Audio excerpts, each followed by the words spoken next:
اعوذ باللہ من الشیطان الرجیم بسم اللہ الرحمن الرحیم۔ صحیح بخاری حدیث نمبر 8۔ اسلام کی بنیاد 5 چیزوں پر ہے۔ بخاری رحمۃ اللہ علیہ نے فرمایا، ہم سے عبید اللہ بن موسیٰ نے یہ حدیث بیان کی۔ انہوں نے کہا کہ ہمیں اس کی بابت حنظلہ بن ابی سفیان نے خبر دی۔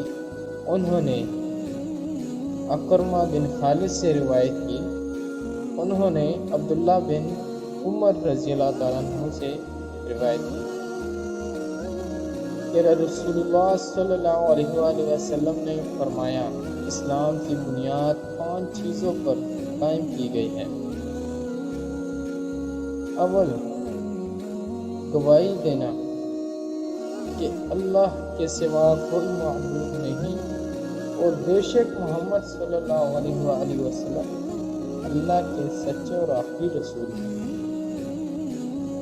اور دوسرا، نماز قائم کرنا، اور تیسرا زکوٰۃ ادا کرنا، اور چوتھا حج ادا کرنا، اور پانچواں جو کہ تمام مسلمانوں پر فرض ہے، رمضان کے روزے رکھنا۔